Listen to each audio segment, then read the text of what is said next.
alumnus, UP College of Social Sciences and Philosophy, one of the Esquire magazine's 100 most powerful Filipinos in 2022, and one of those 10 outstanding young Filipino influencers 2024. And now to talk about the role of the Philippine history, we are honored to welcome Mr. Chao Chua.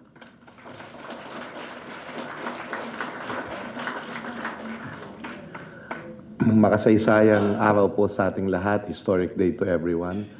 Madam Manalo, Pamela Manalo, Ambassador Feria, to all my co-workers in the Department of Foreign Affairs, co-workers in government. I would like to say that because I am a job order in the National Library of the Philippines. So I'm actually a government employee in a way, a job order. So thank you very much for coming. To all of you who are here, men, women, and everything in between. Makasaysayang araw po sa ating lahat. Okay, please. So my topic today is Oriang Gregoria de Jesus as an embodiment of the true Filipina and a champion of human rights. Wow. Sige. Okay, so thank you very much to the Department of Foreign Affairs, Office of Cultural Diplomacy for the trust that you have given me. By the way, as a disclaimer, obviously I am not a woman.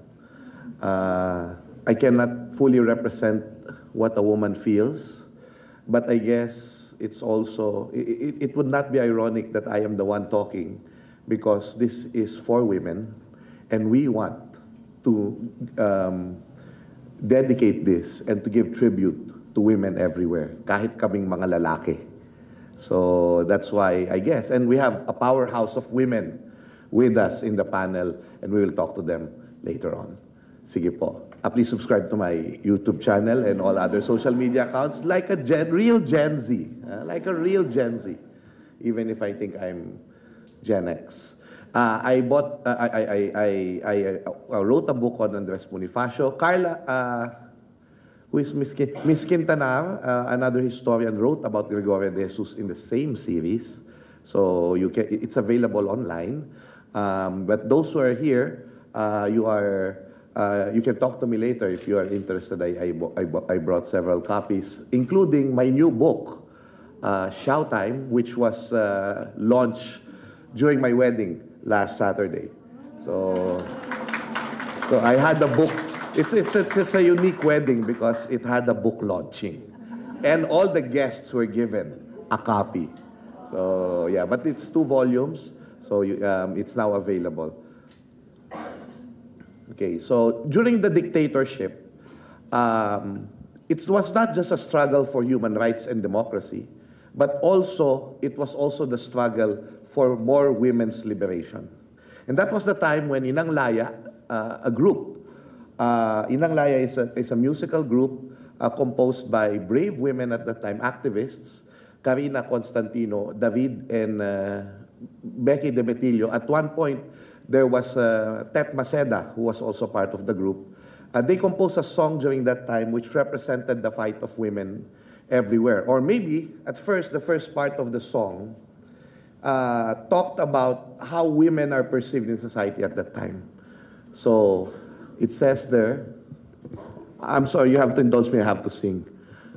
Kayo ba ang mga Maria Clara, mga huli at mga sisa, na di marunong na lumaban, kaapihay, bakit iniluluha? Mga babae, kayo ba'y sadyang mahina?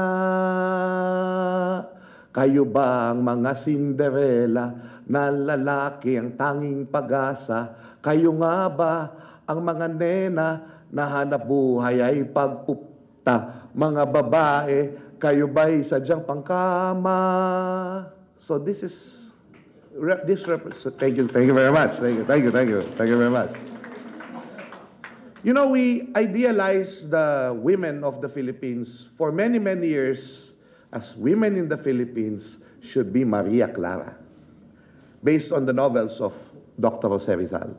So, but if you're going to look at it, Maria Clara means you should be meek, the women should be meek, submissive to husbands and the family. This was a big problem. Because we thought that Jose Rizal wrote the Maria Clara character as an example. But that character was a weak woman. She did not fight for love. She did not have a say in anything because she can't do anything. It was systemic. It was not her fault. But that is what happened. We idealized that, and we thought that this was what Rizal wanted women to be, which is false. Rizal, and look at all the characters of the Noli Me Tangere and the El Filibusterismo. Most of the women characters were weak. Doña Victorina wanted to become a Spaniard. She had colonial mentality. Sisa was, of course, she became mad, or she had mental problems because of what happened to her. And then, of course, you had who is this? Oh, Doña Consolacion was very, very, very, very cruel to Sisa. So I think she was also, Doña Consolacion was like, I think, mirroring I think the abuse that she also get from her husband. So that was that. It is like weak women. And people even think that Rizal was macho chauvinist. No. Rizal, I think, was warning women in the Philippines. Why are you like this? Wake up.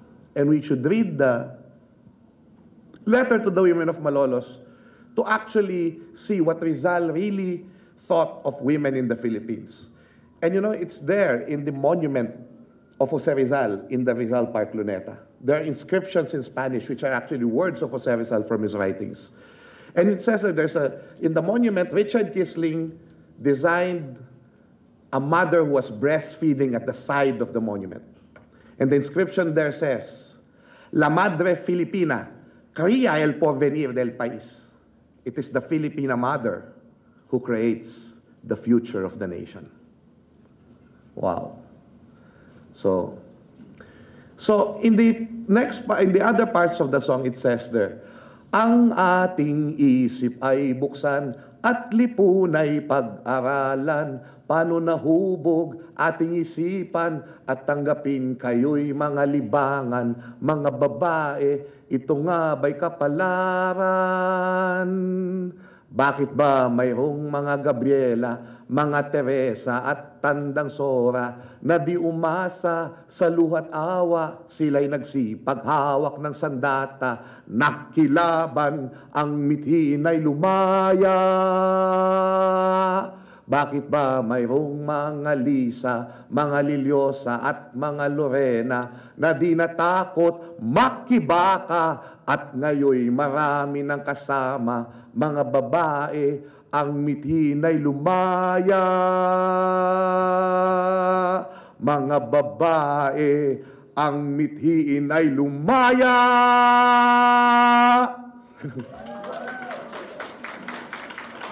I hope that went well in Facebook. I first delivered this lecture in Alas ng Bayan, which is a Renato Constantino and Leticia Constantino Foundation project with De La Salle University, where they actually exhibited the women that were actually mentioned in the song. Please. One of them, of course, she was not mentioned, but one of them was Remedios Gomez Paraiso, Commander Liwayway. She puts makeup before going to battle during the World War II, because it says, it's inspired. If I inspire the troops like that, I'm going to do it. There's Lisa Balando, who was one of the first activists who was martyred during martial law. Before martial law, I think. And then you have Lorena Barros, of course, martyrs of during the time for the struggle for freedom. Lili Hilao, they were mentioned. And then, of course, we go to Oriang as an embodiment of all these women who fought for our country. And she was there during the nascent, meaning the birth of our nation.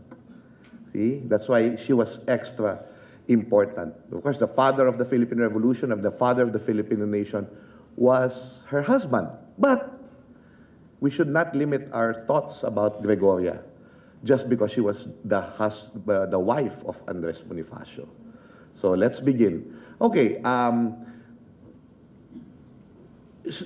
Gregoria de Jesus her father was a gobernadorcillo, and she was a bright student, and even won a test that was given by the Governor General and the parish priest. And she received a silver medal. Except that, because they were three brothers, she stopped studying because, they have to just, this is familiar to poor people, that they have to, one have to stop and the others they would send to school. So she remained home, and she manned the fields or the farm, their farm, and she did what women at that time did, di ba? She nanahi siya, naghahabi, and she was helping in the shall we say, in the chores at the house. Now, what happened was, and this is what I said, this is how I began my testimony. This testimony, so I think it's a statement to the Committee on Basic Education at the Philippine Congress, I think a few weeks ago, for the resolution to honor Oriang. Yeah. They said, I can be a congressman there. Huh? Tita Bobby can be congresswoman. Okay. Her life changed in tectonic ways when Andres Bonifacio came. And she was 18 years old. Andres Bonifacio was already a widower at the time. And after 6 months of, seeing each other, visiting, knowing each other, she already loved Andres. She head over heels over Andres Bonifacio. But she cannot. At that time, it's very hard to tell your parents, I love this guy. But apparently, Andres Bonifacio was already talking to the parents to show his sincerity. But there was a problem. The parents of Oriang learned that Andres Bonifacio was a Mason. And remember, at that time, Masonry was frowned upon by the Catholic Church as something that is not compatible with the teachings of the church. And so what happened was they did not approve of the relationship suddenly, and they imprisoned Oriang in the house. They did not. So what happened was eventually Oriang wrote a letter to the Gobernadorcillo of Binondo. And basically, and would like to read it in Tagalog, but I will translate it later in English. Ako po si Gregorio de Jesus na taga-Caloocan, dalagang Tagalog at menor de edad. Ako po'y may tratong mag-asawa sa aking nobyo na si Andres Bonifacio. So, she's telling the governor, I want to marry this guy, Andres Bonifacio. Nang matalastas ng aking mga magulang ang aking magandang hangad, ako po ay dinala dito sa Binondo. When they learned that I wanted to marry this guy, they brought me to Binondo. Ang lagay ko po dito ay tunay na bilanggo. Wala akong libertad na anuman. I am a prisoner, no freedom at all. Sa iyo pong kapangyarihan, ako po'y kunin mo rito. Tawagin ang aking nobyo. Gawin mo ang dilihensyang dapat ipadala sa gobyerno para kami makasal. She was telling the Gobernadorcillo of Tondo, a powerful man, bring Andres Bonifacio to me. Free me here and bring Andres Bonifacio to me so that we can be married. Girl power ang lola. At that time, that was really, in a way, a revolutionary thing to do, right? And so, that is what happened. And she agreed. Eventually, her parents agreed as long as they will be wed in the church. And so they had a church wedding in 1893, but just a few days after that, this is the illustration. Yes. Next. They were wed in Katipunan ceremonies. So, according to some accounts, so there was no actual account of how that ceremony went, that exact ceremony went. But there are accounts that some said they were officiating, the officials of the Katipunan were officiating, but some said that they were babaylan. They get women priestesses who will perform the wedding for them. Okay, so there are many theories on how that wedding went, but there was no actual description, except that what we know was that night of the wedding, Gregoria de Jesus was inducted to the Katipunan. So remember, the organization of Andres Bonifacio, which he established, was called Kataas-Taasang Kagalang-Galang na Katipunan ng mga anak ng bayan, the highest, most venerable association of the children of the nation. So, she was inducted. There was already a women's chapter. So you see, it was progressive already. It was inclusive. There was a women's chapter. At one point, there was some accounts that said that Josefa Rizal, who was Rizal's sister, was head of this chapter. So you see the Rizal connection there. So if you're going to look at it, can you go back? Yes, it's okay. She chose the name Lacambini. That is what we were taught in school. But there was one time I was looking at this book, and there was a facsimile of what Lola Oriang, makikilola Oriang ako sa mga nakapila, Lola Oriang wrote. It says there, Gregoria de Bonifacio, because we're like in the diplomatic corps, right? So I have to say that. Gregoria de Bonifacio Lacambini. You know Lacambini? It's not Lacambini. Kasi di ba Lacambini is a muse? I was intrigued by this Lacambini. Because we all know Lacan is the male leader and Bini is a woman. You know, Bini like, mahiwagang salamin, this, right? She's probably the first member of Bini. Bini Oriang. There's the other member of Bini. Bini Pule.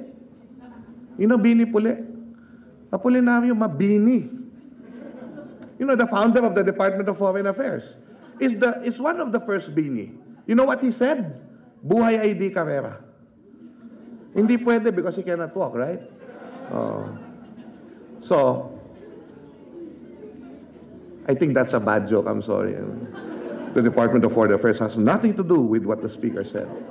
Okay, so this is Dr. Pio Valenzuela. They were a big help to the Bonifacio family.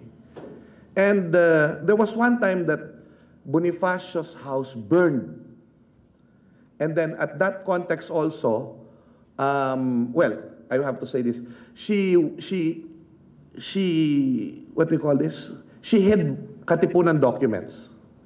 That was her role before the revolution. She hid Katipunan documents. That was a very dangerous thing to do at that time. And after 1 year after she was married, she had a son called Andres Jr. Andres Hijo. Okay, Andres Hijo. But what happened was their house burned. You know, he went to Cavite. The first time he went to Cavite, his house burned. He lost his house the first time he went to Cavite. You know what? The second time he went to Cavite, he lost his life. See? So what happened was they went from house to house with the baby who got sick, and then they went to Dr. Pio Valenzuela's house, who was the doctor and the fiscal of the Katipunan. And that boy died of smallpox. That was, I believe that was very hard for the Bonifacio couple. And in the middle of the revolution, I read some accounts that Oriang also suffered miscarriage. Around the time that after the Battle of Pinaglabanan, and I think before they went to Cavite. So there we go. So this was already onward the Philippine Revolution. She was with Bonifacio during these times. There were times that she had to be away, but more or less during the times, I will not detail this because this is not a Bonifacio lecture. You can read that elsewhere. But let's see. So she joined Bonifacio in all these momentous events in the Philippine Revolution. Yeah, yes. Go. So, okay. These are documents. Now, what happened was, a few years back, there were documents related to Gregoria de Jesus that were collected by Jose P. Santos, who was historian and son of Epifanio de los Santos. And what happened was, the collector who got this sold this through Leon Gallery. So I was invited to look at, the trove, just to look at it and to see what's there. And one of this was the autobiography, handwritten in pencil by Gregoria de Jesus. If I had money, I would have bought it. You saw that, di ba, tita? Pinakita rin sa inyo. So, yeah, mga tala ng aking kabuhayan. Diba? Ako'y si Gregoria de Jesus. That's how she what do you call this? Began her statement. And it says there, sige, let's look at what she said. During the Philippine Revolution, and I'll read this in Tagalog because it's interesting in Tagalog, ako'y nagsanay ng pagsakay sa kabayo at nag-aral ng mamaril at umawak ng ilang uri ng sandata na nagamit ko rin naman ng maraming pagkakataon. So, she was saying that she learned how to ride a horse and she learned how to fire a gun, which she used several times. People are not emphasizing, some of the people are not emphasizing that Gregoria de Jesus actually fought with Bonifacio. Because it's implied here. I used it. Ginamit ko. Nagamit ko rin naman ng maraming pagkakataon. Napagdanasan ko rin naman ng matulog sa lupa nang walang kinakain sa buong maghapon, uminom ng maruming tubig o kaya'y katas ng isang uri ng baging sa bundok na totoong mapakla na nagiging masarap rin dahil sa matinding uhaw. So what was she doing? She was not she was sleeping on the floor, on the ground. She did not eat for quite some time. She did not drink, and even if there is dirty water, she drank it, and she was also drinking from plants. Even if it doesn't taste good, she was able to drink it. For what for? Sapagkat wala akong nais nung panahong yaon, kundi ang mawagayway ang bandila ng kasarinlan ng Pilipinas. I didn't want anything at that time but to see the flag of the independence of the Filipinos. Wow. That kind of commitment. Para ngayon, hirap mong mahalin Pilipinas. Mas mahirap mahalin yung Pilipinas noon. Now we can direct the direction of our lives. And we are very convenient today. Kailangan tingnan natin yung pinaghirapan nila. Let's look at what they did, what they wanted. Sige.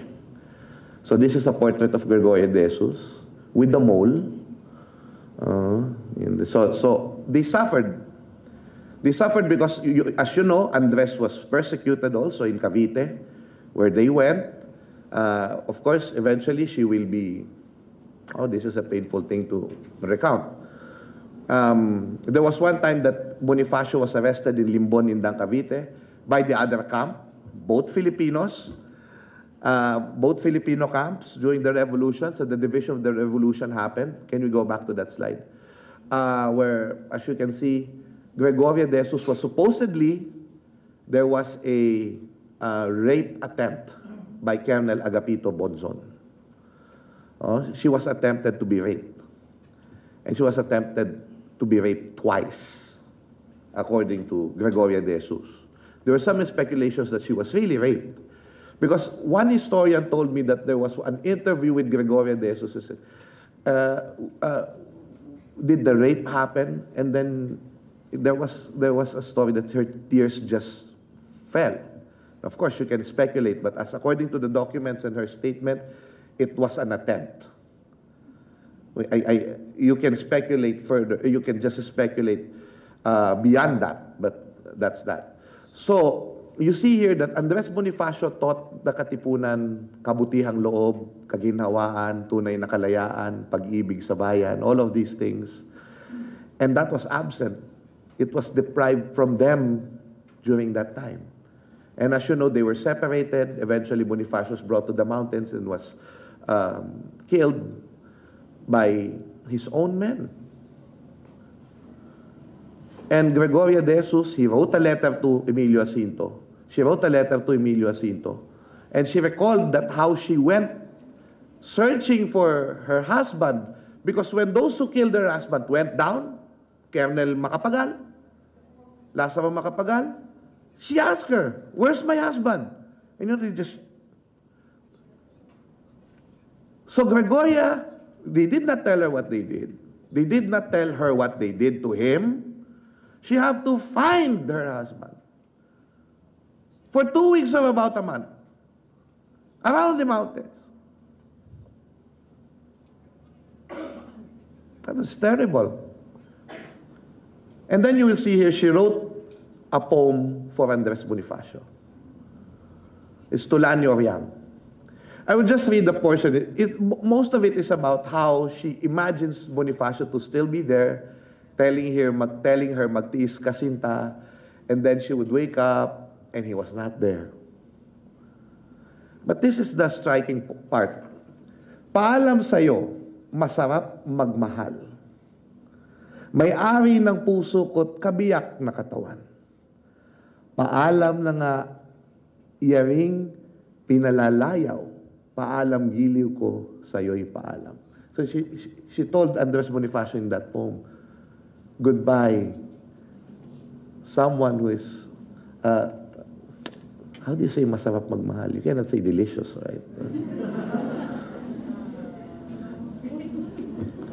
Yeah. You know that already. Members of the diplomatic corps, I'm very sorry, I cannot translate masarap magmahal. You just have to ask Filipinos what that means. But yeah, that's how she described Andres. She was like, so in love with Andres, the father of our nation. But I'm going to tell you something. This is according to Tita Bobby. If you're going to look at the handwriting of the person who wrote the poem for Oryang, this is not Oryang's handwriting. This is the handwriting of someone. And that someone was Julio Nakpil.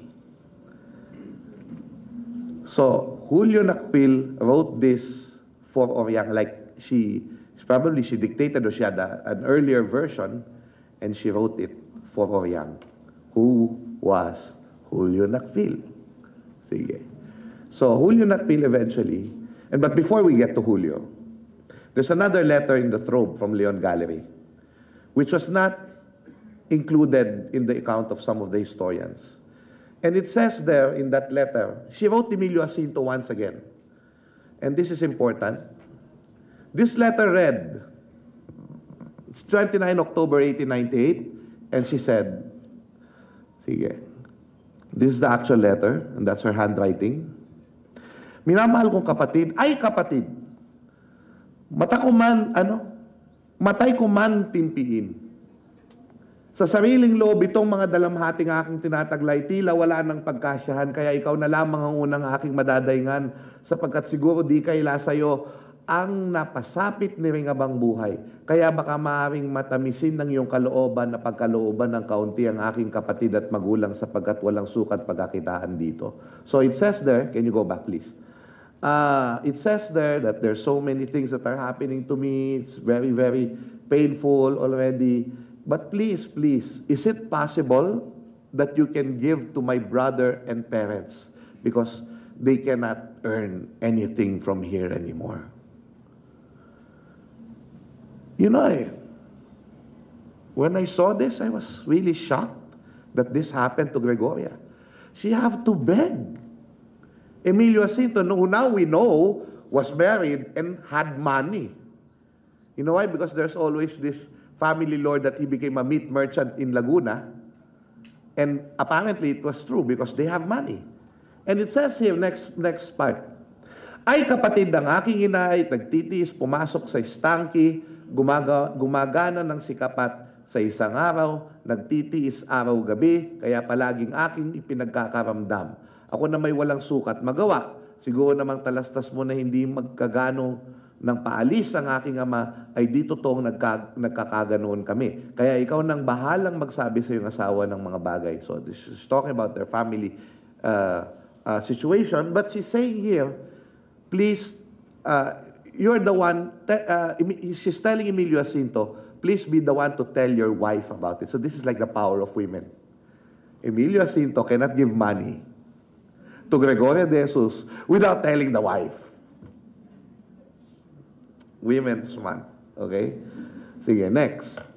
Ito na lamang at wala nang iba, laganap ang maraming kumusta, tuloy lumingap ka ng akalang kaya sa iyong kapatid na si Gregoria de Jesus. Please give whatever it is that you can help for Gregoria de Jesus. Wow. And then, Julio Nakpil comes. I'll tell you something about the dynamics of the Bonifacio friendship. I did not think they were friends for a long time. Bonifacio and Julio Nakpil. Julio Nakpil joined the Katipunan and Bonifacio on November 2 of 1896. That month, Bonifacio went to Cavite already. So that was about like 2 weeks of being together in the Katipunan. Okay? So they were not really close friends in that sense. But apparently, he fell in love with Gregoria. She was the composer of the... Julio Nakpil, was one of the first formal composers of this country. Being recognized now by the works of Sandy Inigo Chua of UST Conservatory of Music. And this guy wrote the national anthem of the Katipunan, who, if Bonifacio became our first Republican president, because he was president, but if he became our first Republican president, it would have been our national anthem.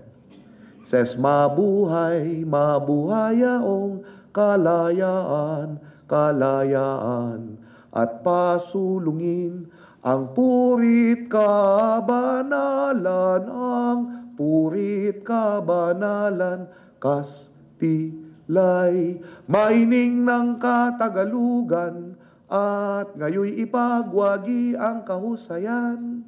So, in this hymno, which was distributed, we have now documentation from the archives in Spain that this song was distributed in Katipunan chapters. And it says that it tells you that Katipunan was not the bobong masang sugod ng sugod at walang ibang alam na gawin kundi maging bayolente. The ideals of the Katipunan was not violence. Kapurihan, kabanalan, holiness, purity, kahusayan, excellence. This is the vision of Bonifacio for the country, which was encapsulated in Julio Nakpil's composition. But of course, what happened was, eventually, Julio Nakpil and Gregoria de Jesus got married. So, at that time, the Bonifacios and Gregoria, perhaps, they felt that their lives were in danger. So he needed a male partner to protect her. I think that was the context of that. And so they married, had children. This is at Aling Oriang. And they lived, eventually, they lived at, because Julio Nakpil had a sister named Petrona. And Petrona was married to a rich person named Ariston Bautista Lin, who was the owner of the Herminal cigarette factory and also part of the propaganda movement.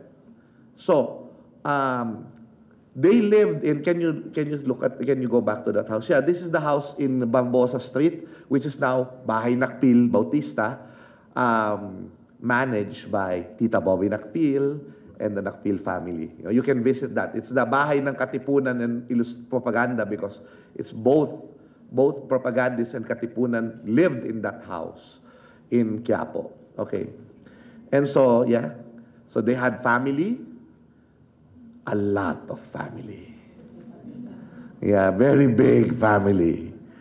One of the sons of Julio Nakpil and Gregoria de Jesus was Juan Nakpil, who became a national artist for architecture.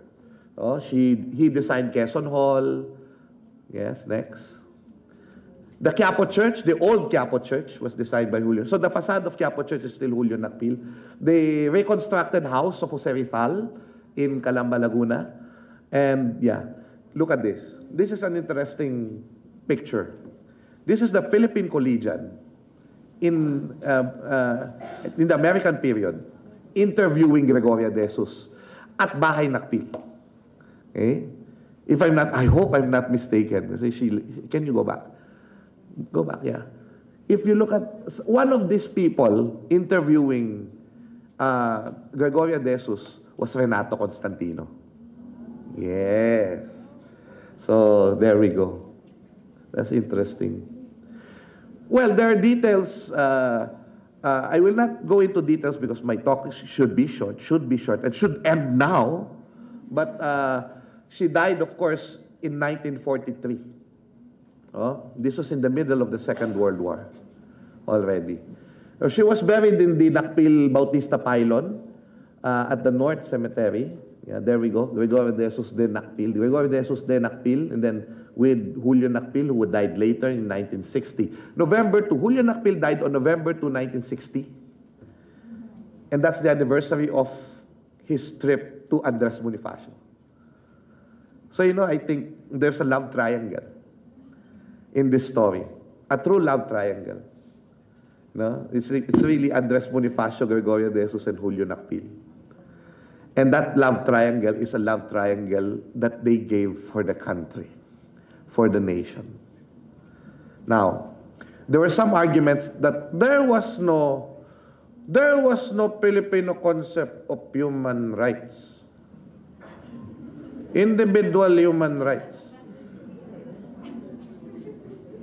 That's what they said, right?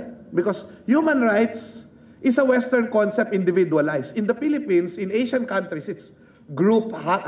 Not group hug. Solidarity to the group, right?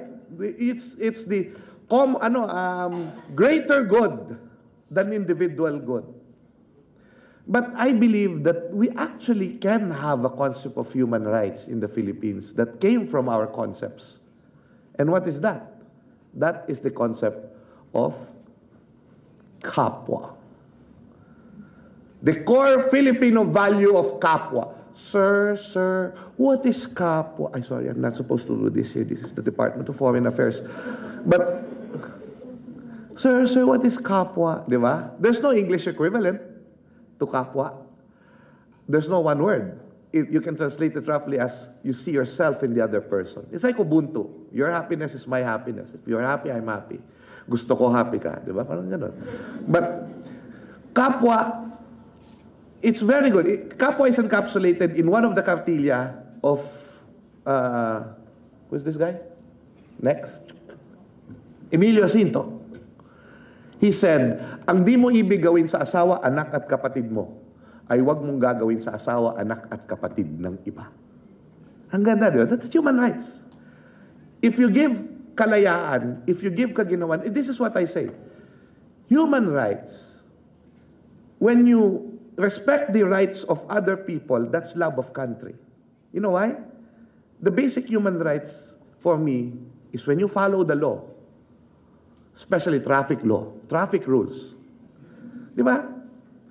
When you obey traffic rules, you're keeping the other person safe from harm. And that's why they say, some of them said, discipline or freedom or discipline. So they're making us pili. They're not magkaaway. They're not, antithesis. If we discipline ourselves, we're making other people free. They're together. And so, if you're going to look at the Kartilya ng Katipunan, and of course, Andres Bonifacio's Decalogo ng Katipunan, it's really about how to be a good person so that others can be free. Kabutihang loob first, and then there's kalayaan, and there's kaginawaan. And there are, of course, the Kartilya had 13 items for that. This is like commandment. And then you also have Decalogo ng Katipunan who had 10 commandments, Decalogue. Next. And then there's Mabini who had his own, the true 10 commandments of God. El verdadero Decalogo. Of course, this is the founder of our institution, the Department of Foreign Affairs, aside from the other founder, Elpidio Quirino. In one of the talks of Fernando Nakpil Shalcita, she also said, Nakpil Shalcita, was a descendant to Gregoria, said that actually there's human rights also in the writings of Gregoria de Jesus. And this is how I will end this lecture. To read the 10 bilin sa 10 bilin sa kabataan, or the 10 commandments to the young people. Sige. So this is Gregoria de Jesus. 10 commandments to the young people. I'm going to translate it in English. Respect and love your parents because they are next to God on earth. Remember always the sacred teachings of our heroes who sacrificed their lives for love of country. And this is what we're doing now. We're actually exactly doing what Gregoria de Jesus was telling us, is to remember them. Number 3. What's that? Why is there no translation here, number 3? Do not waste time so that you will not be a bad example. Yeah, that's a bad translation, but yeah, that's okay. Next. Acquire some knowledge in the line or field of work for which you are best fitted so that you can be useful to your country. Nice. I love that. Number 5, remember that goodness is wealth. Number 6, this is beautiful. Respect your teachers who help you to see and understand, for you owe them your education as you owe your parents your life. Ang ganda. It's good to say it in Tagalog. Igalang ang mga gurong nagpapamulat ng isip sapagkat kung utang sa magulang ang pagiging tao, ay utang naman sa nagturo ang pagpapakatao. Diba? Ganda. Number 7, protect the weak from danger. Number 8, fear history, for it respects no secrets. Igalang ang kasaysayan sapagkat, watakot sa kasaysayan sapagkat walang lihim na di nahahayag. Nice. Nice reminder. So, Ma'am, love you. Greatness begins where baseness ends. This is something that is very crucial, I think. I'm almost done. Kapag napag-ingatan ng kasamaan, ay doon manggagaling ang malaking karangalan. What is he saying? We're all maloko. We all have weaknesses. Temper your weaknesses, and that's where true honor begins. So Gregoria de Jesus was recognizing human nature. You temper that, and that's when honor begins. Ang ganda. Di ba? Na-recognize na we're all flawed human beings. But we can rise above that to do great things. Number 10. English. Angle. Promote union and the country's progress in order not to retard its independence. It's beautiful in Tagalog. Sikapin ang ipagkakaisa ng lahat at ikaunlad ng bayan upang huwag magkaroon ng sagabal ang kasarinlan. And this I say sorry to Gregoria de Jesus. I'm very sorry because Filipinos now are dividing each other in social media. We should now try to reconcile our country despite our political differences, despite our political beliefs, despite our religious beliefs, so that there can be no sagabal, no hindrance to independence. It says there, when we divide our country, we hinder independence. That's what Lola Oriang said. So, sorry, Lola Oriang, but I hope that your commemoration 150th, we will try our best. We will try our best to unite our country. I will end again with Tita Babi's favorite quote from her Lola Oriang. And I will repeat this, sapagkat wala akong nais ng panahong yaon, kundi ang mawagayway ang pandila ng kasarinlan ng Pilipinas. May her aspiration be our aspiration, because the national project, the project to create our nation is still ongoing. Marami pong salamat at mabuhay si Ka Oriang, mabuhay!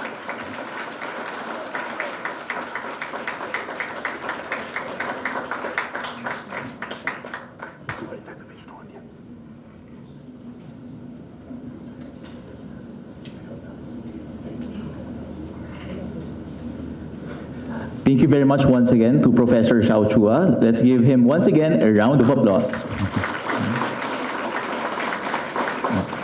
So I am RJ Damian from Peliculab's Lakambini Gregoria de Jesus. So now at this portion, we will be having our panel discussion. So we'll be one by one introducing our guest. As called, they'll be going in front for our next segment. All right. So our first panelist today is an associate professor and a former associate dean for academic affairs at the College of Arts and Sciences of the University of the Philippines, Manila. With a strong academic background in history and Asian studies, she earned her PhD in Philippine Studies from the University of the Philippines, Diliman. Fondly known as Dottie, she has held significant administrative positions at the same university and college, contributing her expertise to numerous committees and programs. Her extensive research has been featured in renowned journals and academic books, furthering the fields of Philippine history and women's studies. Her dedication to gender advocacy has been widely recognized, earning her prestigious awards such as UP Diliman College of Social Sciences and Philosophy Distinguished Alumni Award for Gender Equality and Women Empowerment in 2023, and the Gender Advocate Award from the UP Manila Center for Gender and Women's Studies in 2013 and 2014. Beyond academia, she has served as a gender specialist for the Department of Public Works and Highways in 2019 and a highly technical consultant for the Department of Foreign Affairs Philippine Studies Programs Abroad in 2021. She also expanded her research as a fellow at the University of Michigan Center for Southeast Asian Studies in 2018. Focusing on representations of Filipino women at the 1904 St. Louis Exposition and at the National University of Singapore Center for English Language Communication in 2024, exploring the rhetoric of Filipina suffragists in the early 20th century. Ladies and gentlemen, it is my pleasure to introduce to you Ma'am Mary Dorothy Jose, or Ma'am Dottie Jose. Dorothy Jose Rado. Thank you very much and welcome, Ma'am Dorothy Jose. Our second panelist is a descendant of Gregoria de Jesus, the Lakambini of Katipunan, carrying forward a legacy of courage, integrity, and leadership. She serves as the executive director of the Gaston Z. Ortigas Peace Institute, where she plays a pivotal role in promoting peace and conflict resolution. Under her leadership, the Institute has been instrumental in advancing peace initiatives and fostering dialogue among diverse stakeholders. In addition to her role at the Institute, she is a prominent leader in the feminist organization Pilipina. Through her advocacy, she champions women's rights and gender equality, tirelessly working to empower women and combat gender-based violence and discrimination. Her dedication to sustainable peace is further evident in her role as the member of the third-party monitoring team, which oversees the implementation of the peace agreement between the Philippine government and the Moro Islamic Liberation Front. The third-party monitoring team ensures that both parties remain committed to the terms of agreement and reflecting her unwavering commitment to conflict resolution. Recognized both locally and internationally, she is a sought-after consultant on gender and peace issues, sharing her insights through various platforms.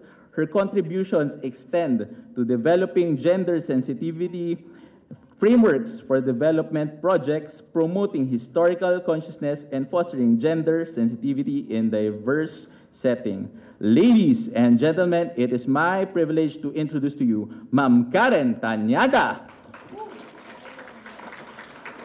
Thank you very much and welcome, Ma'am Karen Tañada.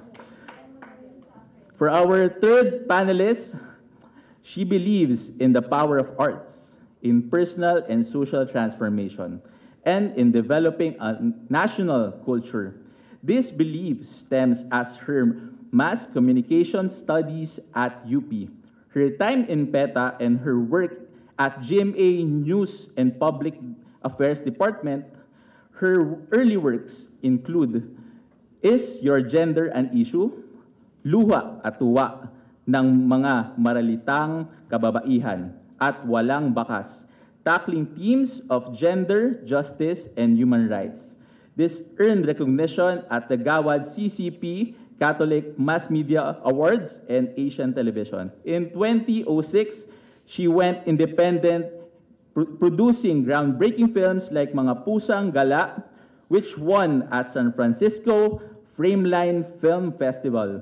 Lakbay to Love, a finalist at the Green Earth Film Festival, and the internationally acclaimed Bosses, a child protection film that opened the ASEAN Film Festival in 2017 and continues to screen to this day. She later founded Peliculove to mentor young storytellers and was honored as the changemaker by G Diaries, an ABS-CBN program. Now, she presents Lakambini, Gregoria de Jesus, a film reclaiming women's place in history. Through her work, she continues to challenge narratives and inspire change, believing that cinema is not just entertainment, but a force for nation building. Please welcome Direk Ellen Ongkeko Marfil. Welcome, Direk Ellen. And last but not the least, let me welcome you to our last panelist. She is a retired professor from St. Scholasticus College, Manila, where she dedicated her career to teaching Philippine history and women's studies. She is a proud graduate of the University of the Philippines, Diliman, where she earned her teacher's diploma in music and a Bachelor of Arts in History. She further pursued her passion for history by obtaining a Master of Arts in History from the Ateneo de Manila University. Her dedication to public service is equally notable. She served as the Commissioner on Women under President Fidel V. Ramos and as a Commissioner of the National Historical Commission of the Philippines under President Benigno Aquino Jr.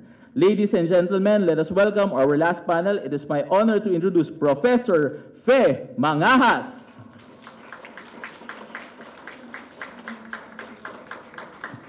And last but not least, let us welcome our moderator for this panel discussion. A round of applause to Professor Xiao Chua.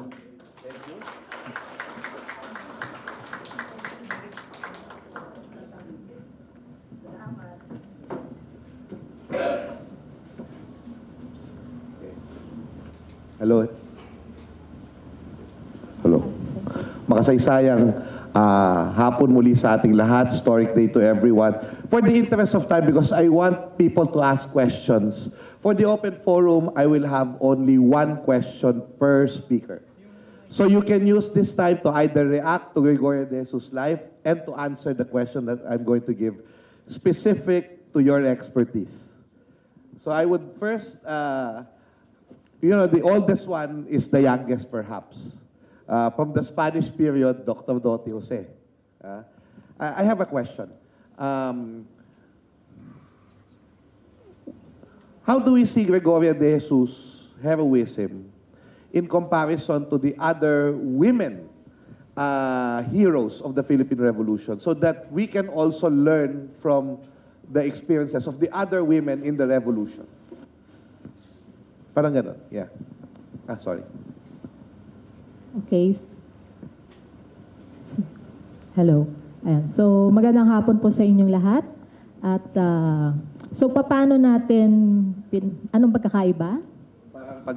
Parang pagkakaiba or comparison, parang ganon. Parang yung ginagawa ni Gregoria is the same that the other women did, or so that maybe we can also learn about the context of the time, the women of the revolution. Okay, so perhaps I would like to comment first on the term Sure. Lakambini. Yes. Okay, so according to the UP Dictionaryong Pilipino, the term Lakambini means native goddess, fairy, deity, wife of a chieftain, muse, queen of beauty. So while Wow. these definitions suggest external beauty, they also emphasize power and a high position in society and religion. So in the case of Gregoria de Jesus, also known as Oryang, being Lakambini refers not only to physical beauty but also to inner beauty.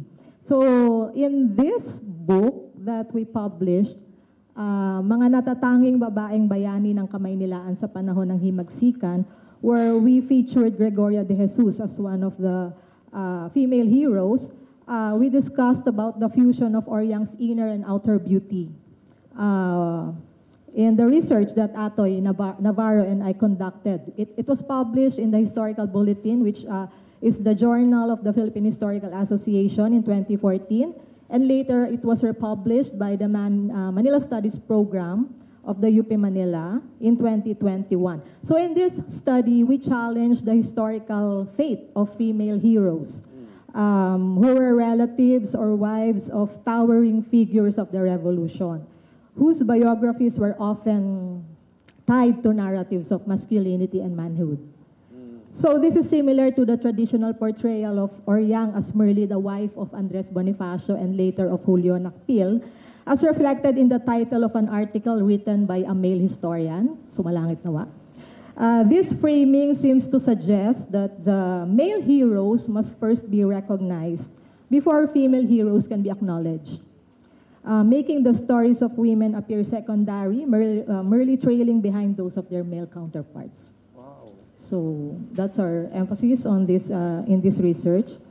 Another thing is that the heroism of female heroes is often measured using the primary standard of heroism, specifically participation in revolution or war. Yeah. As a result, the narratives of their everyday and personal lives as women and as heroes are often silenced and pushed into margins. So that's why in this research, we divided her journey into different phases. First, as a devoted daughter and sister from 1875 to 1893, which covers her youth. And as a loving partner and wife, as well as a brave Katipunera from 1893 to 1897, where she fought as an anak ng bayan alongside Andres Bonifacio, and as a skilled writer and caring wife, mother and grandmother from 1897 to 1943, which reflects her life with the De Jesus Nakpil family. And lastly, throughout these different stages, Oryang's identity evolved in meaningful ways, not just in how she shaped her own narrative, but also in how she dedicated her life to those she cherished most, her family and Ilang Bayan. Thank you. Your prepared statement is appropriate for the question that I asked. You see, what was the context of the time, and as you can see, now I just realized now that in order to, for us, for many of us, in order to actually highlight the women's participation in the revolution, we only talk about the direct participation to these events. Ma'am Doti, you actually made us realize that it is important to actually look at the personal lives of these heroes to actually highlight the struggle of women at that time and how they actually went beyond those struggles. And yeah, it's a wake-up call for all of us, because remember that Gregoria de Jesus really said so little about her personal life. A lot of the things that we know personally about Gregoria de Jesus are like what their descendants told us, which were told to them by people, by their parents who actually were with Gregoria. So I guess it's high time to really collect. There's a systematic collection of all these stories, I guess, so that we can highlight. Because we've heard stories we cannot tell you because, we have no permission from the relatives. But they're really fantastic stories. And also, stories that humanizes Gregoria. They're not always perfect stories, okay? But it tells you that from imperfection, there can be heroism there. and strength. And strength. Okay.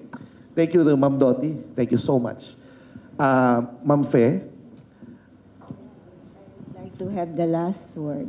Yeah, so yes, I forgot that was the bilin. Because I would have wanted to ask about the American period because Ma'am Fe is the expert on the American period. But later on, we can talk about that. Ma'am Karen Tanyada. Ma'am Karen Tanyada, she's one of my, because I read her in books and she's one of those who struggled during the time of dictatorship. And I would like to ask you, perhaps your reflection, to connect, how did you connect to, because you're the relative of Gregoria de Jesus, did that play out when you were doing the things that you were doing during martial law? And even today, you continue to actually be in non-governmental organization. You actually just went to a trip to Mindanao, helping people there. How does your affinity with Gregoria de Jesus inform your struggles for other people? Hirap sagutin. But maybe let me just talk a little bit about Gregoria nga. I'm wondering, Xiao, if other women have written things like that one, mga tala ng aking buhay. Because I think it's something that, is it common that people write sort of little biographies, okay? Kasi I think it's something that generations later has inspired other people in their ano. Kasi I wanted to share with this group na, alam mo, over the years, I've met different groups. One was this mga kaibigan ni Oryang. So, these are not relatives. They're a group that were practicing parang mga ritual. Yeah. Meron pa silang angel workshop. Meron silang music and things like that. And baybayin, no? Then later on, there's another group, mas militant or young. If you've, they're in the big rallies. Supposedly, they're 5,000. Wow. They're linked with this, No, the bigger group maybe is 14. I'm not sure. Pero they're connected pa nga. They're working on climate justice and, different sectors.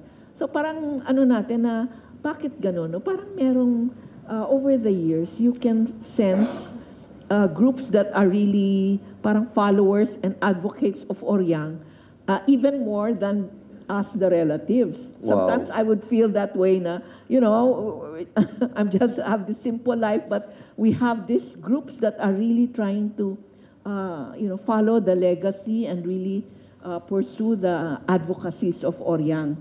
And I thought maybe is it partly because they have been inspired by her writing. Your writings, yes. Partly, no? That, Right. It's very, when you read it, the mga tala ng aking buhay, because it's not boastful, but it talks about her hardship, it talks about her struggles, but it's not like a victim, as a victim. Yeah. She's like a survivor working for, justice and the freedom of our country. So, napakagandang mga halimbawa niya, no? And then, of course, the other thing is the poem.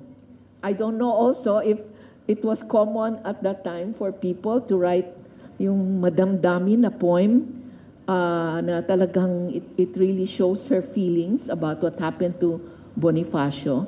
And maybe this is why over the years, we come upon people who are really parang followers, fans, and advocates of Oryang. Maybe I just wanted to share that aspect. Wow. I have to admit that when, of course, the DFA approached that I be the speaker, and then when I started recommending co-panelists, I said, I want to back out because, these people deserve more to talk about Gregoria de Jesus than myself because I'm really just, I'm a public historian. I think the reason why they got me is this is public diplomacy and cultural diplomacy. So I would better communicate in many ways, in a simpler way, these things. But I'm not really an expert on Gregoria. But I'm a fan. And, since, remember, Tita Bobby, nung bata pa ako, no? I was younger, I was already visiting Bahay Nakpil because talagang Gregoria de Jesus was really one of my idols. My other idol was Patrocinio Gamboa, who's another heroine in Iloilo. You should read her biography.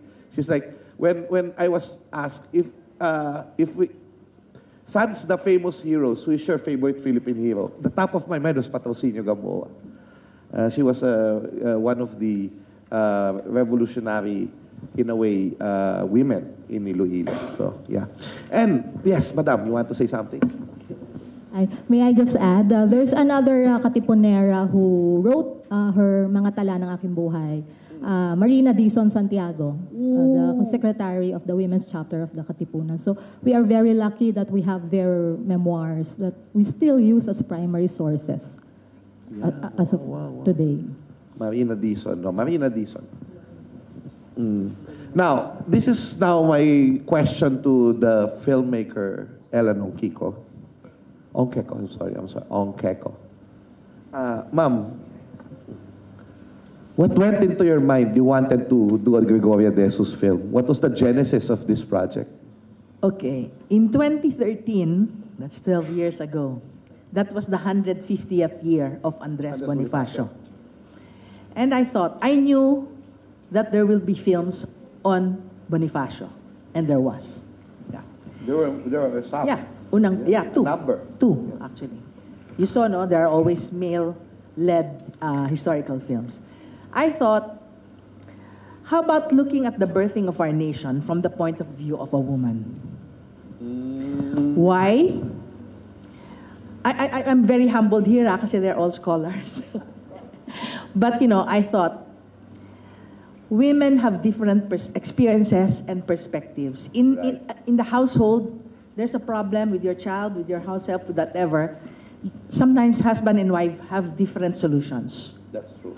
We have so many problems in this country. I always thought, why don't we look at it from the point of view of a woman?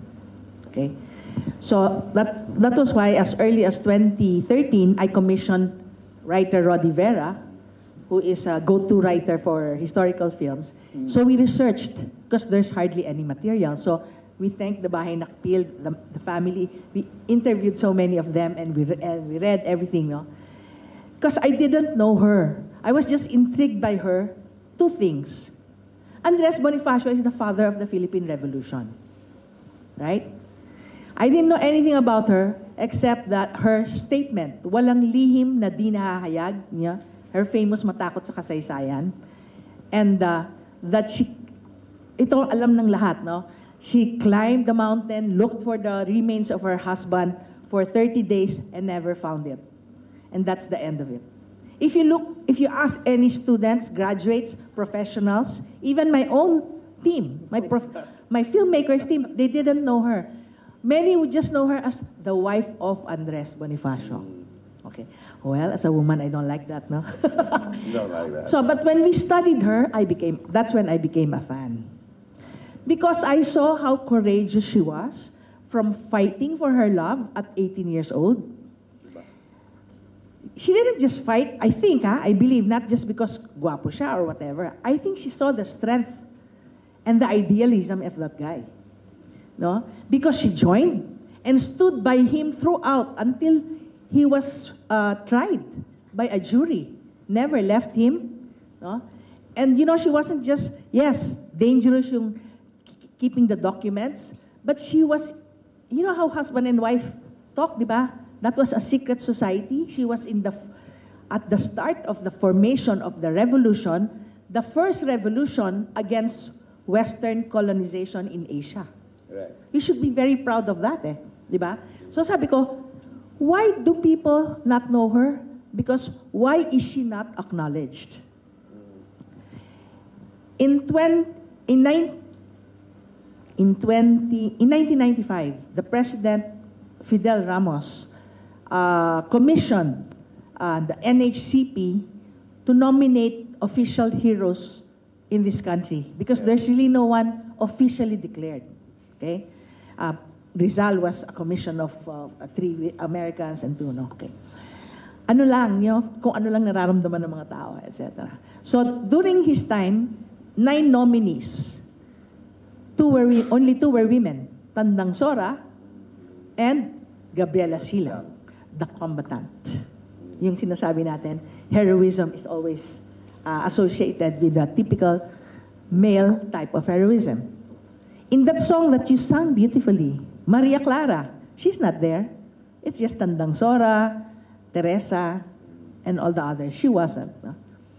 But when I looked at her, and this is the perspective of woman, is why I became, imagine 12 years, sometimes it's craziness, I stood by it, we had so many problems.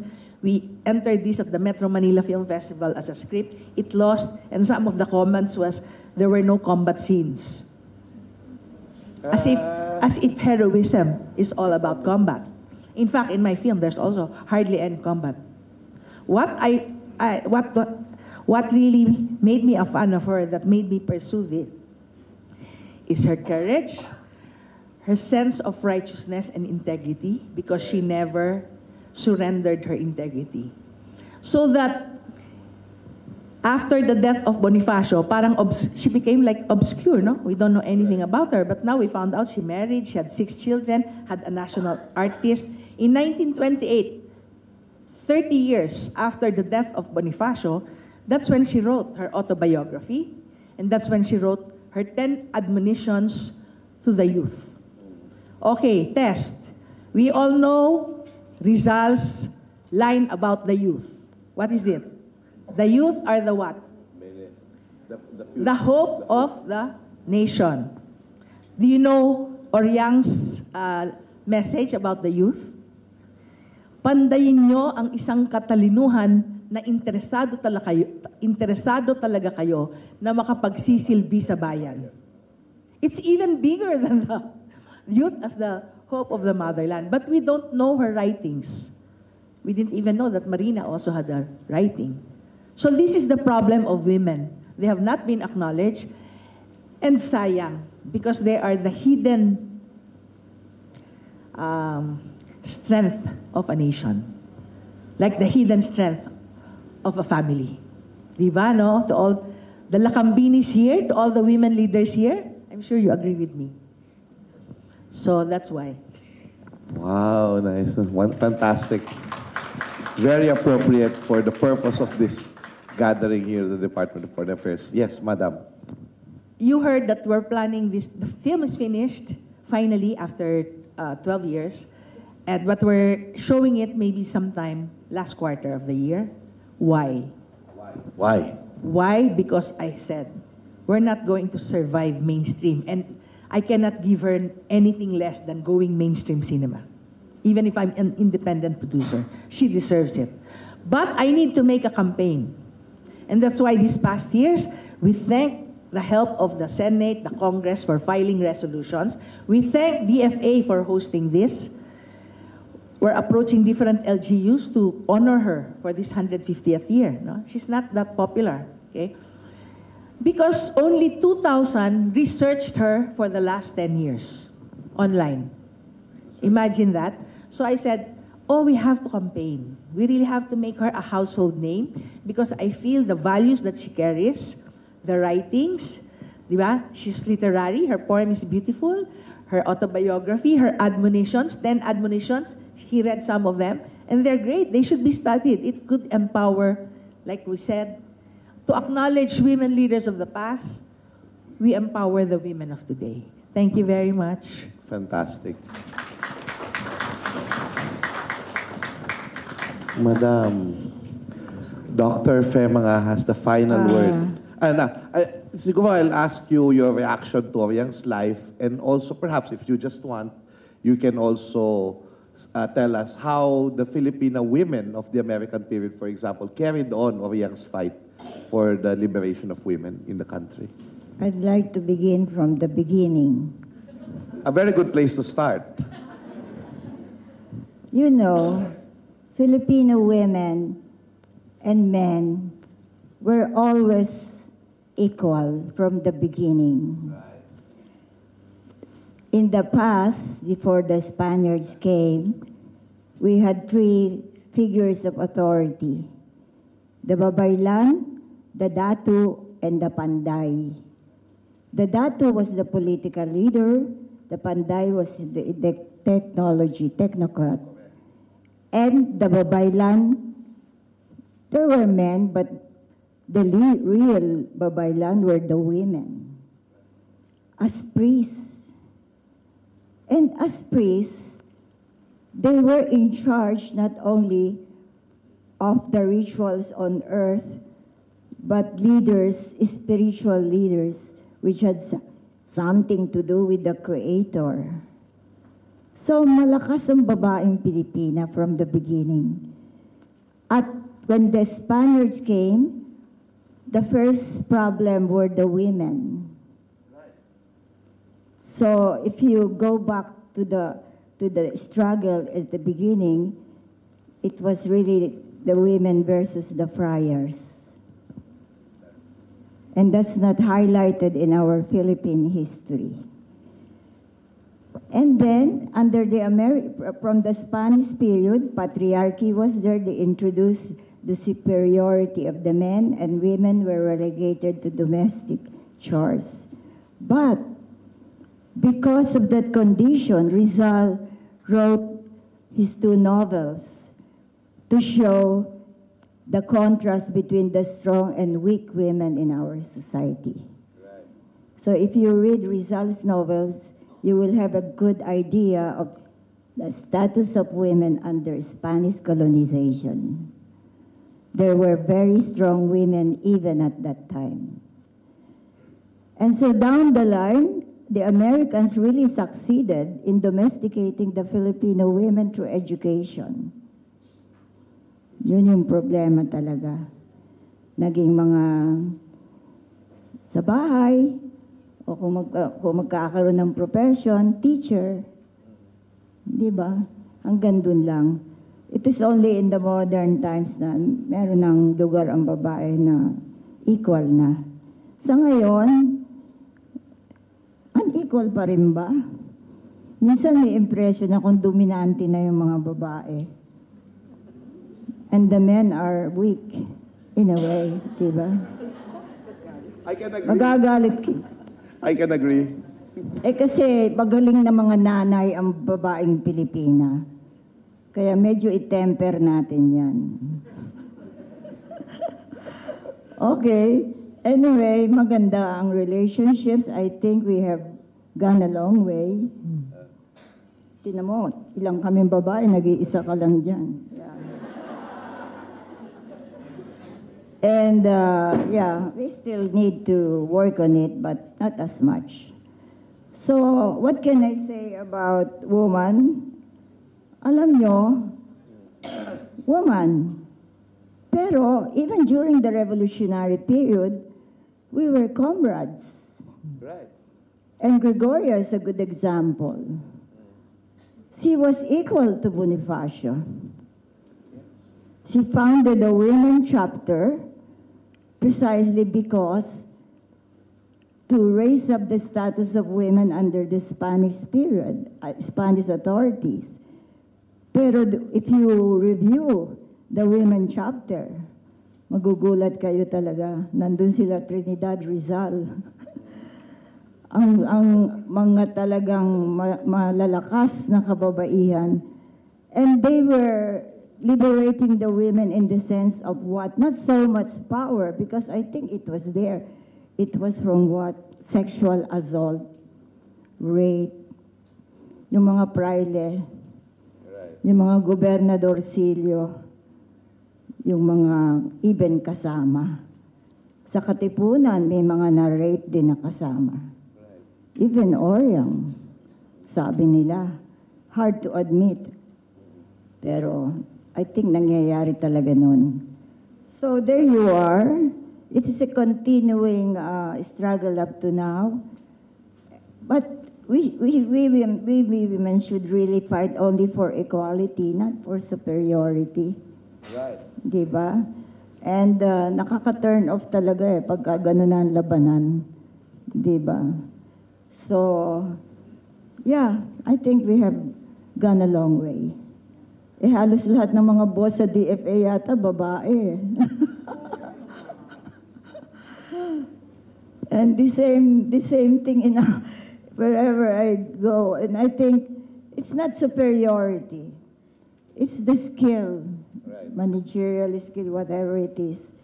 And we really don't like an inequality. So there you are. So, woman, comrade, and hero.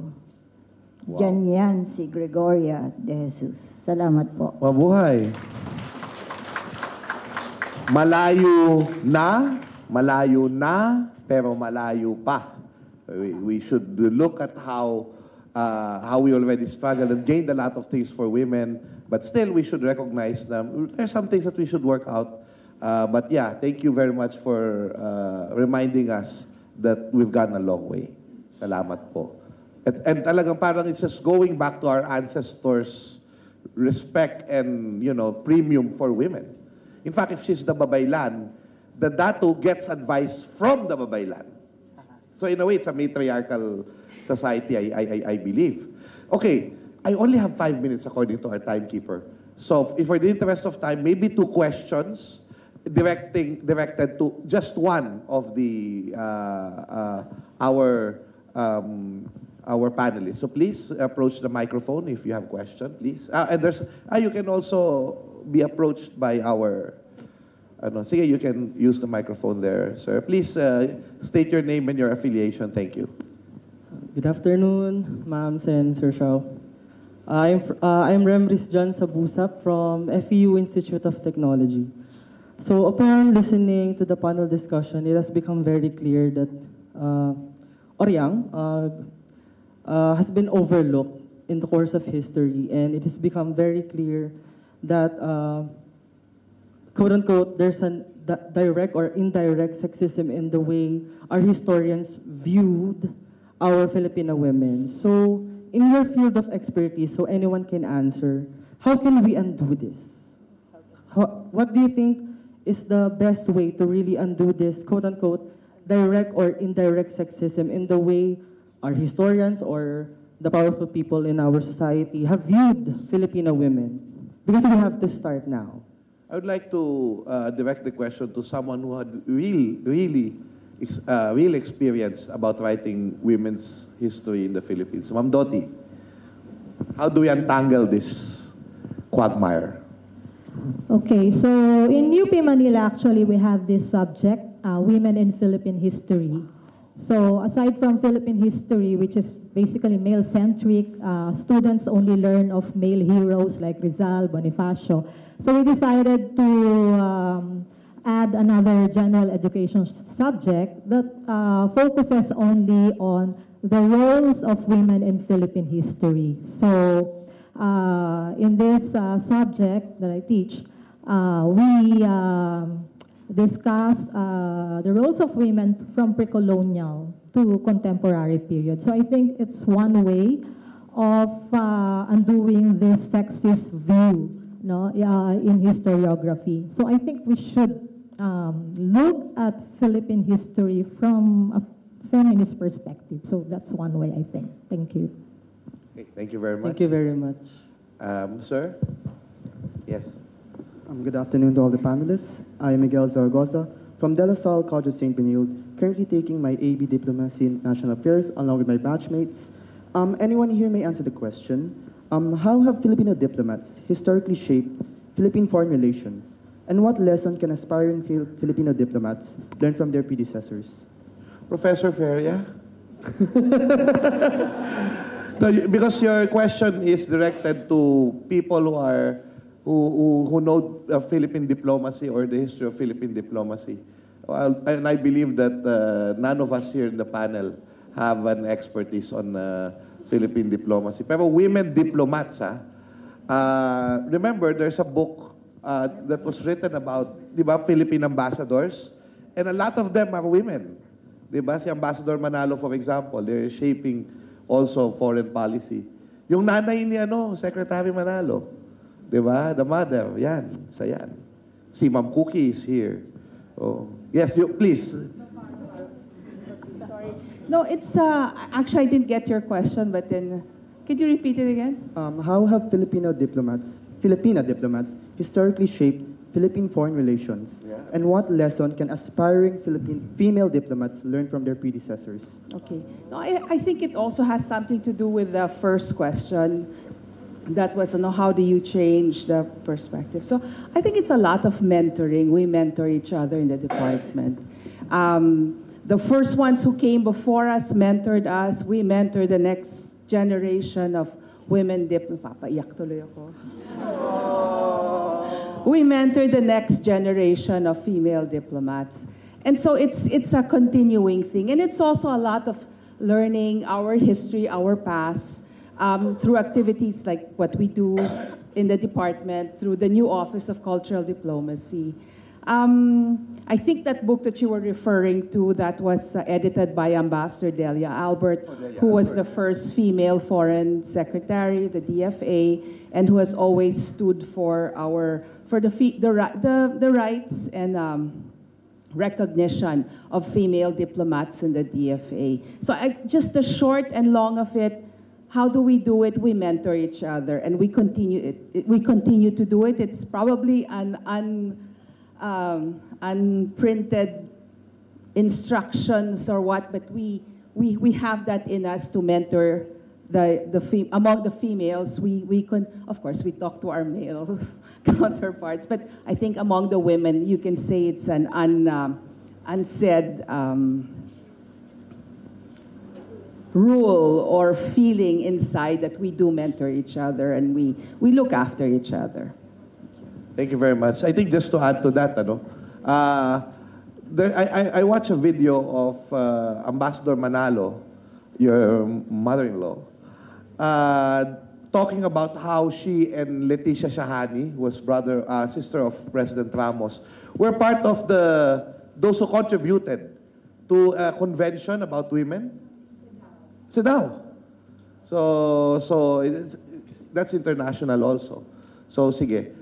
So I guess you see there how powerful the women in the diplomacy is. Thank you very much. Thank you, okay, floor director. Ma'am Ellen, please.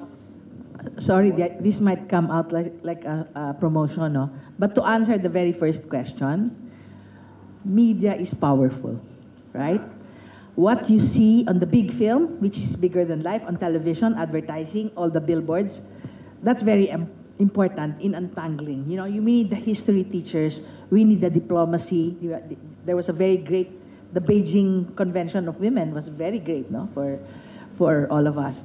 But, what comes out in that big media is very important. So I hope you can really support efforts. That's why we're making this campaign. Diba? Efforts. It's not easy to change. No? If you see the politicians, Mark Lapid, Fernando Po, Estrada, they were the big guys. They're like they became politicians because of that impression, no, of men. Diba? So for women, I think we need a new era to introduce women leaders in not necessarily the same militaristic way of dealing with problems. Thank you very much. Last one, hindi ka kasi lumapit doon. Oh, sir. We have only one question remaining because of the time. I'm very sorry. Good afternoon. My name is Marlon Padua from the City Government of San Pedro, Laguna. And we believe we are the very first local government unit outside of Metro Manila who passed a resolution intending to participate in the 150th celebration of Gregorio de Jesus. And we will be starting on April. Yes, by having an exhibit of the 10 admonitions of the youth. So we are actually fortunate enough that NHCP allowed us to borrow the 10 admonitions to be displayed on our City Hall. And it will start on April. And it will start on April for the whole month. So the 10 admonitions will be there. My question will be directed to our film director. We know that in this generation of social media, why, in a young person's perspective, why should the young people watch Lakambini? What is the main compelling reason why the young people should watch the movie? That's your last word for this forum. Yeah. And then I'll ask the others for their last word. You know. No, pero she's talking about your film. Sige, Why sige. should we watch Because your film? as been explained, she needs to be discovered, her values learned to inspire all of them, and be acknowledged. I think I can tell you about it's exciting, it's ganyan. But in terms of Lakambini, she needs to be rediscovered and acknowledged so that she can be an inspiration to many, not only women, but to all the Filipinos today. Actually, ang ganda-ganda ng what Ms. Bobby Nakpil said in the Senate, the Congress discussion. The youth need to know also that there was greatness in the past. Sometimes you look at the past, there's a lot of dark things, right? But when you see at the values of people who stood by this, that's greatness. And I think that has to be seen and discovered. Yeah, thank you so Especially much. the values being promoted by Oriang, which is love, courage, persistence. I think in the world today, you need all the more to know about those values and promote them. Parang what the world needs now is love, sweet love, di ba? Oh, Ellen wants to talk again. I need to say this. There's been a lot of talk about the rape. Remember, she was about 22 years old when she had the jury of men who were against them. Yes. But she said, gusto ko magreklamo, ako ay nilapastangan ni Colonel Bonzon.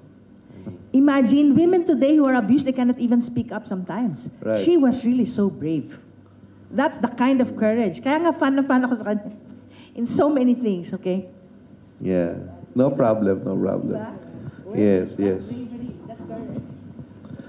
Si Ma'am Doti muna because we want to save the best for last. Ano? Fe Mangahas, the best for last. Ma'am Doti. I just would like to add, in examining her life, you can see that Oriang's recognition as an important figure in society did not end with the revolution. Right. Yeah, so this is evident in the continued invitations for her to write forewords in books, such as when she was invited to write the foreword for Jose P. Santos's book on the revolution, Yes. where Oriang stated that Apolinario Mabini should not be considered the brains of the revolution. It should be Emilio Jacinto. Because in the words of Oriang, si Apolinario Mabini ay dumating sa hapag na luto na ang pagkain. Yeah. And another notable example would be her role as the guest of honor at the unveiling of the oblation at the University of the Philippines, Padre Faura in Ermita in 1935. So she was our guest of honor during the unveiling of the oblation. And you know the monument for the revolution in Malolos, Bulacan, in front of the Barasway Church, she also unveiled that. So, Unfortunately, we were not able to get a photo. I was asking Ma'am Bobby Santos, but no photo survived of the 1935 unveiling of the oblation. So, as my last words, as we concluded in this article, whether Oriang was conscious of it or not, she did not need to carry the surname Bonifacio or Nakpil to define her legacy. It is enough to recognize her as Gregoria de Jesus, a woman and a hero. Wow. Powerhouse ang ating panel, ano? But yeah, we would like to hear the thoughts of Ma'am Fe Mangahas, a respected woman historian in this country. Madam. We are only after equality, not superiority. It should not be a battle between the sexes, because that is really the root of our tradition in ancient society, because wala pa namang patriarchy noon, so we really have a long tradition of equality. In fact, today, I think the men should be affirmed. Yeah. Actually, Kasi I can attest to that. In the home, sobra yung mga nanay. Diba? Don't you feel that? And It's different from the West. I've been in US, in Europe. It's different. So we should keep that, but keep it balanced, diba? Oo, because that's where the strength of the society lies. Mahirap maging babae. True. Kasi hindi ka lang babae, hindi ka lang kasintahan, nanay ka pa, katulong ka pa. Multiple roles, you know. And I think the men appreciate it, or they should be more conscious about that. Kasi kung hindi naman, edi kawawa naman talaga kami, di ba? But you know, we should always remember that we have one of the most beautiful history of women. And I hope somebody will sponsor History of Women, a book finally written. Kaya ba yan ng DFA? Kasi wala eh. UP, ano ba? UP Manila, UP Diliman, di ba? May ginawa na si ma'am. Yeah. Oh, ma'am. Ano na yan? Pero sana buong Philippine history. Diba? Ano yan? Heroines of the Revolution in Manila. Women heroines in Manila? Yes. Naku, talaga, Manila pa. So, let's aim for that. And I'm sounding off nga, DFA siguro, ano, sana. UP, DFA, mag-collaboration kung hindi kayang mag-isa. Essays. But we need one, talagang 2 volumes, 3 volumes of history of women. Not women in Philippine history, kundi history of women talaga. So, thank you. Thank you, Madam. Thank you so much. Thank you. Please, our panelists, our esteemed panelists, mabuhay tayong lahat. So now, before I give to the host, I would like to emphasize, thank you for reminding us that the fight for women is not just a fight for women, it's also a fight for all genders. And so, honoring Oryang is not just honoring women, but honoring all Filipinos. Mabuhay si Ka-Oryang, mabuhay ang Pilipinas. Salamat po. Back to our host. Please remain on stage for a quick photo opportunity for the panelists and speakers.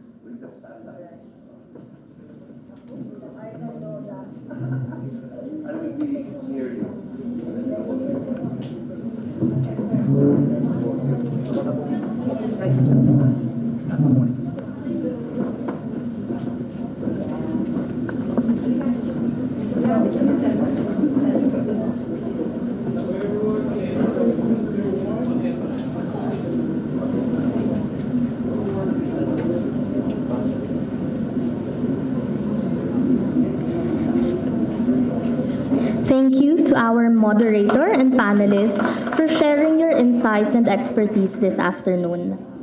For the awarding of certificates, may I invite on stage Madam Pamela Luis Manalo, Ms. Arlene T. Magno, and Director Ellen Onqueco Marfil.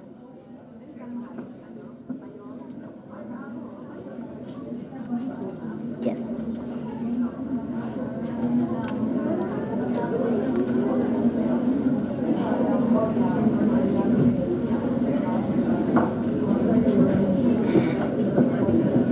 The Certificate of Appreciation is presented to Dr. Xiao Chua for generously sharing his knowledge and time as a resource speaker for the first lecture in the Heritage Talks 2025 series titled The Role of Women in Philippine History, featuring Gregoria de Jesus, held on 20th March 2025 at the Department of Foreign Affairs, Pasay City.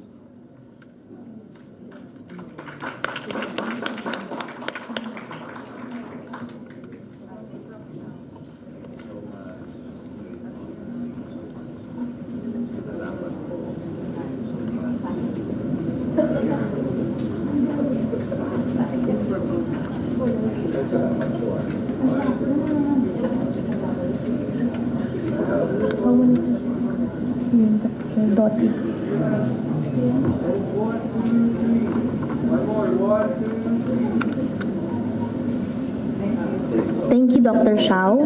I will read the citation for our panelists. This certificate is presented to our panelists for sharing their knowledge and valuable time for the first lecture in the Heritage Talks 2025 series titled The Role of Women in Philippine History, featuring Gregoria de Jesus. The certificate is presented to Dr. Mary Dorothy Jose.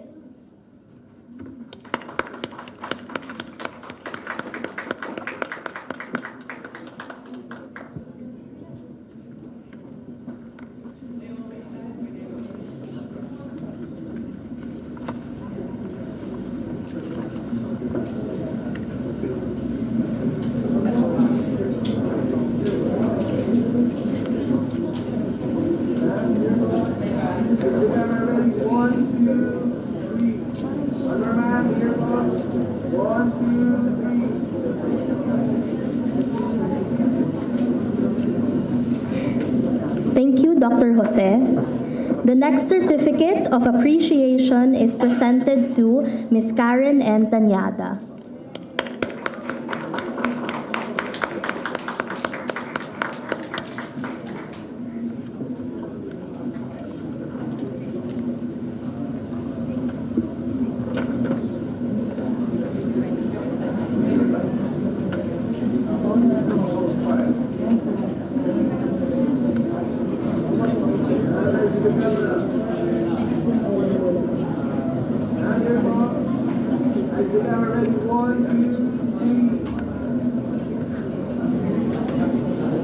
Thank you, Ms. Tanyada.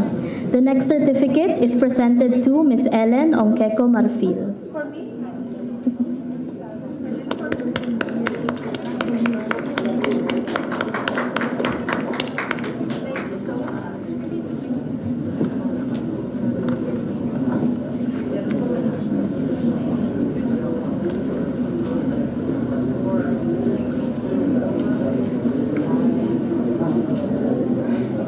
Thank you, Ms. Ellen. And last but not the least, the certificate of appreciation is presented to Dr. Fe Buenaventura Mangahas.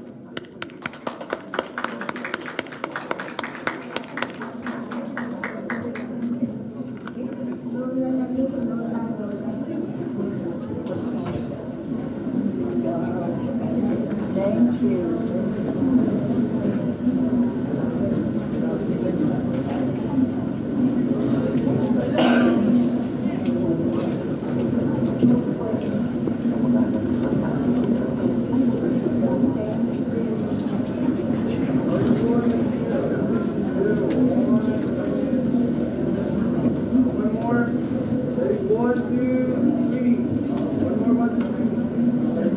Thank you, Dr. Fe. We hope you enjoyed this year's first Heritage Talks on the role of women in Philippine history. We invite you to partake of some refreshments of local snacks and delicacies and free-flowing coffee located near the entrance of this hall. We would also like to invite everyone to visit Peliculov's booth at the back of this hall to find out more about the film Lakambini, Gregoria de Jesus, and take some memorable photos in Filipiniana outfits.